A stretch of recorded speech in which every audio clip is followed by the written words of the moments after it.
Hello guys, मैं राजा स्वागत करता हूं आपका आरसी क्लासेस में। और आज मैं आपको पढ़ाने जा रहा हूं चमोली जिला भाग 3। इससे पहले मैंने 2 भाग अपलोड कर दिए हैं। अगर आपने वो नहीं देखे हैं तो आप उत्तराखंड के प्लेलिस्ट में जाकर वो दोनों भाग देख सकते हैं।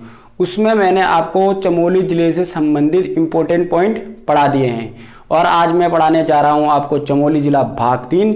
इसमें हम पढ़ेंगे चमोली जिले से संबंधित बहुत महत्वपूर्ण बिंदु जो उत्तराखंड के परीक्षाओं के लिए बहुत महत्वपूर्ण है। लेकिन अगर आपने हमारे चैनल को अभी तक सब्सक्राइब नहीं कर रखा है तो प्लीज उसे सब्सक्राइब करें और ज्यादा से ज्यादा अपने दोस्तों के साथ उसे शेयर करें।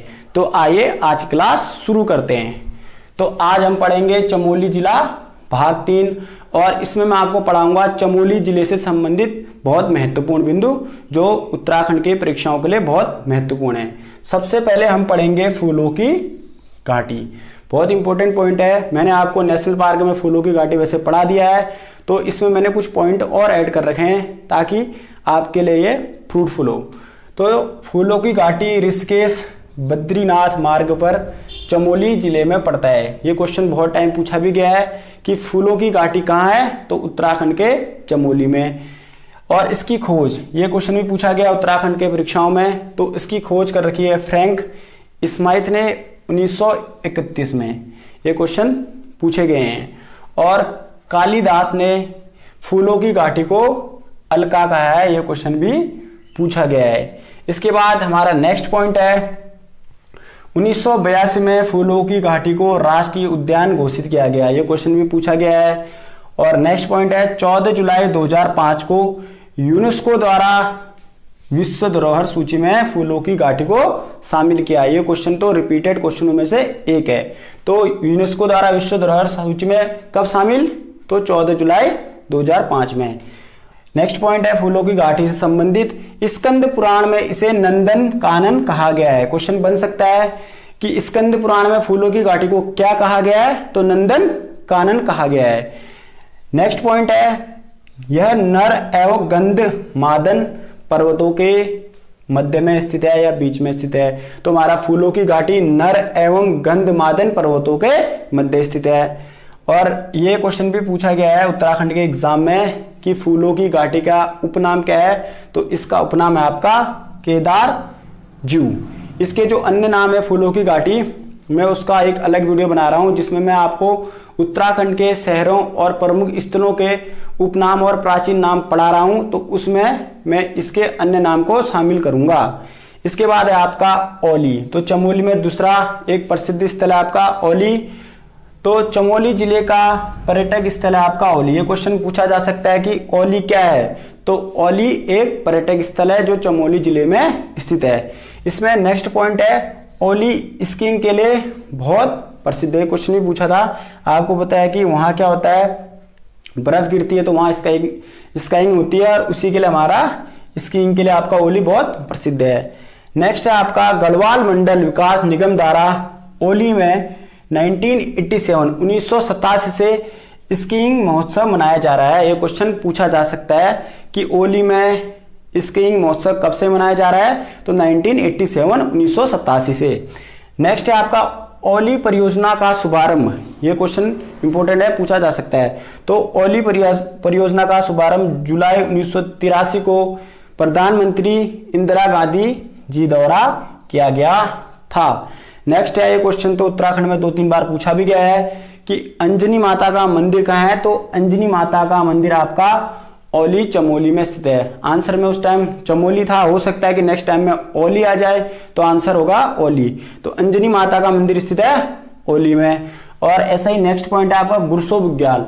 तो गुरसो बुग्याल आपका चमोली के औली में स्थित है। इसके बाद हमारा नेक्स्ट इंपॉर्टेंट पॉइंट है नंदराज यात्रा। इसमें से आज तक उत्तराखंड के एग्जाम में बहुत सारे क्वेश्चन पूछे गए हैं और फ्यूचर में भी इससे क्वेश्चन बन सकते हैं। इसमें मैंने कुछ शॉर्ट पॉइंट ही अपने वीडियो में शामिल कर रखे हैं, क्योंकि मैं नेक्स्ट टाइम नंदराज यात्रा का एक अलग से वीडियो बनाऊंगा, क्योंकि उत्तराखंड में रहते हुए हमें नंदराज यात्रा, औली, फूलों की घाटी, इन सारों के बारे में जानकारी होनी चाहिए। तो इसमें कुछ शॉर्ट पॉइंट ही हैं जो आज तक पूछे गए थे। तो नंदराज यात्रा, इसको हम हिमालय का महाकुंभ भी कहते हैं, ये क्वेश्चन पूछा गया था। तो हिमालय का महाकुंभ हम किसको कहते हैं? नंदराज यात्रा को। इसमें नेक्स्ट पॉइंट है, यह यात्रा गढ़वाल व कुमाऊं की सांस्कृतिक एकता का प्रतीक है। ये क्वेश्चन पूछा गया था, गढ़वाल व कुमाऊं की सांस्कृतिक एकता का प्रतीक क्या है या कौन सी यात्रा है? तो आपका नंदराज यात्रा। नेक्स्ट पॉइंट है इंपॉर्टेंट, वेरी वेरी इंपॉर्टेंट, क्योंकि इसमें से बहुत टाइम में क्वेश्चन पूछा गया है। तो यह पद यात्रा 12 वर्षों में एक बार होती है। कितने वर्षों में? 12 वर्षों में। नेक्स्ट पॉइंट है, पहली बार नंदराज यात्रा 1905 में हुई थी। ये क्वेश्चन पूछा जा सकता है क्योंकि बहुत इंपॉर्टेंट है। नेक्स्ट पॉइंट इसमें, यह यात्रा चमोली के कासवा गांव, कहीं कहीं पे कासुवा भी होता है, कहीं कहीं पे कासवा भी होता है। तो यह यात्रा चमोली के कासवा गांव के पास नौटी नामक स्थान में नंदा देवी मंदिर से होमकुंड तक जाती है। अब इसमें नेक्स्ट पॉइंट है, ये भी बहुत इंपॉर्टेंट है क्योंकि ये पूछा गया है। तो नंदराज यात्रा 280 किलोमीटर की पद यात्रा है। पूछा जा सकता है कितने किलोमीटर? तो 280 किलोमीटर, क्योंकि ये क्वेश्चन पूछा गया है, जो 19 से 20 दिन में पूरी करनी होती है। ये क्वेश्चन भी पूछा गया है कि नंदराज यात्रा को कितने दिनों में पूरा करना होता है? तो 19 से 20, कितने दिन? 19 से 20 डेज में। नेक्स्ट पॉइंट है, यह यात्रा चांदपुर गढ़ के राजकुंवरों द्वारा संपन्न कराई जाती है। नेक्स्ट पॉइंट आपका, नंदा देवी राज यात्रा का 10वां पड़ाव नंद केसरी है। इंपॉर्टेंट पॉइंट है। तो 10वां पड़ाव आपका है नंद केसरी। इसके बारे में मैं एक वीडियो सेपरेट बनाऊंगा जिसमें हम पढ़ेंगे नंदराज यात्रा। तो अभी आप इंपॉर्टेंट पॉइंट ही देखिए। नंदराज यात्रा का 10वां पड़ाव नंद केसरी है, जहां पर कुमाऊं के लोग अपनी अपनी कुल देवी के साथ यात्रा में शामिल होते हैं। क्वेश्चन पूछा गया था कि कुमाऊं के लोग नंदराज यात्रा में कहां पर शामिल होते हैं? तो 10वां पड़ाव नंद केसरी में। नेक्स्ट है, यात्रा का 13वां पड़ाव बाण है। क्या है? बाण, जिसके बाद कोई भी बस्ती नहीं है। ये क्वेश्चन भी पूछा जा सकता है। और नेक्स्ट है लास्ट पॉइंट इस नंदराज यात्रा से संबंध में, 2014 में यह यात्रा, आपको पता है कि 2014 में नंदराज यात्रा हुई थी और ये 18 जुलाई से 6 अगस्त के बीच हुई थी। इसके बाद आता है हमारा चिपको आंदोलन। Very very important point Uttarakhand के परीक्षाओं के लिए। ये तो ऑल इंडिया एग्जाम में भी पूछा गया क्वेश्चन है और उत्तराखंड के लिए ये क्वेश्चन बहुत इंपॉर्टेंट बन जाता है। तो इसमें कुछ पॉइंट हैं जो आपने ध्यानपूर्वक सुनना है। यह आंदोलन 1974 में, ईयर याद करना है आपने, सन है आपका 1974 में चमोली के रैणी गांव। ये सब पॉइंट उत्तराखंड के परीक्षाओं के लिए बहुत इंपॉर्टेंट है। तो अगर आपसे जिला पूछा जाएगा तो चमोली और गांव पूछा जाएगा तो रैणी गांव से प्रारंभ हुआ। तो चमोली के हमारे रैणी गांव से आपका चिपको आंदोलन 1974 में प्रारंभ हुआ। और आंदोलन की प्रेरणा या प्रारंभ करने वाली थी हमारी गौरा देवी जी। ये क्वेश्चन बहुत टाइम पूछा भी गया है और इनके पति का नाम था मेहरबान सिंह। नेक्स्ट पॉइंट है, इस आंदोलन में गौरा देवी के साथ 21 महिलाओं ने भाग लिया। ये क्वेश्चन पूछा जा सकता है। और नेक्स्ट है जो बहुत इंपॉर्टेंट है, पूछा गया क्वेश्चन है, गौरा देवी को 1986 में सन पूछा गया था, इंदिरा गांधी वृक्ष मित्र पुरस्कार मिला था। नेक्स्ट पॉइंट है, ये भी बहुत टाइम पूछा गया है, चिपको आंदोलन को अपने शिखर तक पहुंचाने का श्रेय सुंदरलाल बहुगुणा और साथ साथ हमारा चंडी प्रसाद भटजी को दिया जाता है, क्योंकि इन्होंने चिपको आंदोलन के लिए बहुत सारे कार्य करे थे। आपको पता है कि चंडी प्रसाद भटजी को हमारा रेमन मैग्सेसे अवार्ड भी मिला है। ये क्वेश्चन भी पूछा गया था। नेक्स्ट पॉइंट है, इसमें सुंदरलाल बहुगुणा जी ने एक नारा दिया था, हिमालय बचाओ और देश बचाओ। क्वेश्चन ऐसे भी पूछा गया था कि हिमालय बचाओ देश बचाओ, इस नारे का संबंध किससे था? तो इसका संबंध था चिपको आंदोलन से। और किसने दिया था? सुंदरलाल बहुगुणा जी ने। नेक्स्ट पॉइंट है, आंदोलन का उद्देश्य, जो हमारा चिपको आंदोलन है इसका प्रमुख उद्देश्य था वनों की अवैध कटाई पर रोक लगाने से।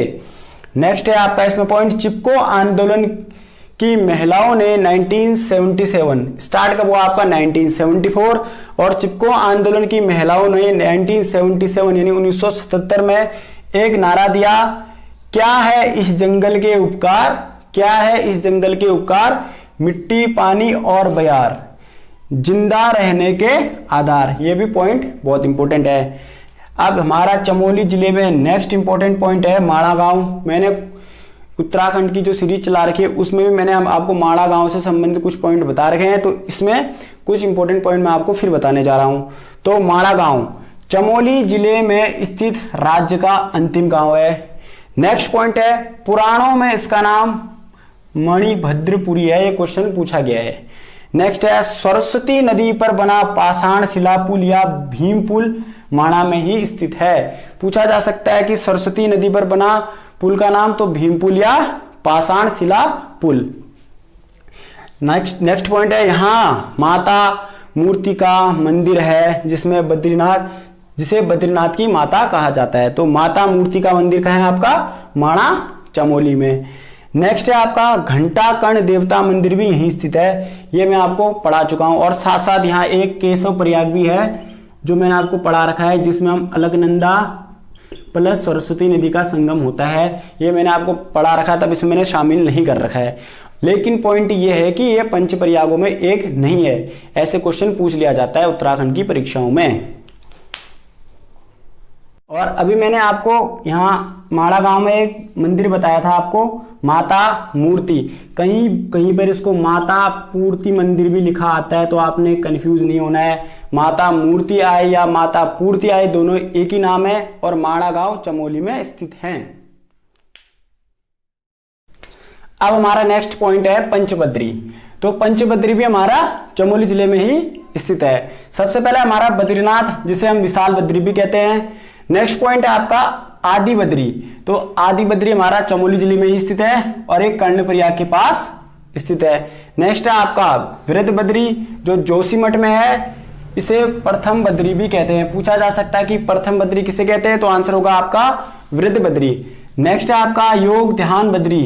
तो योग ध्यान बद्री कहाँ स्थित है आपका, पांडुकेश्वर में स्थित है, यहाँ पांडव शिला भी स्थित है, इसमें नेक्स्ट पॉइंट है आपका। आता है फिर नेक्स्ट पांचवा भविष्य बद्री। तो भविष्य बद्री आपका कहाँ है, जोशीमठ में स्थित है। तो मैंने आपको पंचबद्री भी पढ़ा दिए हैं, बद्रीनाथ या विशाल बद्री, आदि बद्री, वृद्ध बद्री, योग ध्यान बद्री और भविष्य बद्री।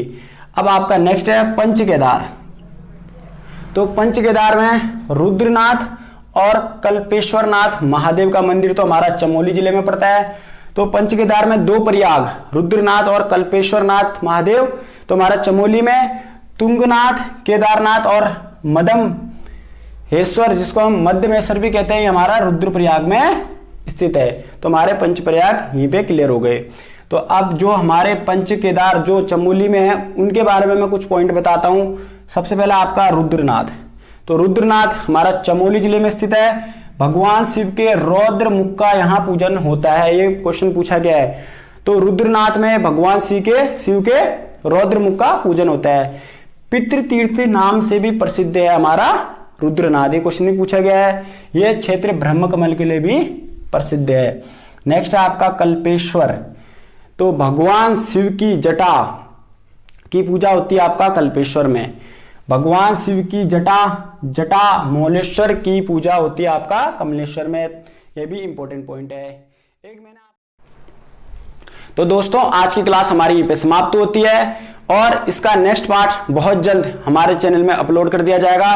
तब तक आपने क्या करना है, ज्यादा से ज्यादा प्लीज हमारे चैनल को अपने दोस्तों के साथ शेयर करें, सब्सक्राइब करें और प्लीज वीडियो को लाइक करें। तो मिलते हैं नेक्स्ट वीडियो में, तब तक के लिए जय हिंद।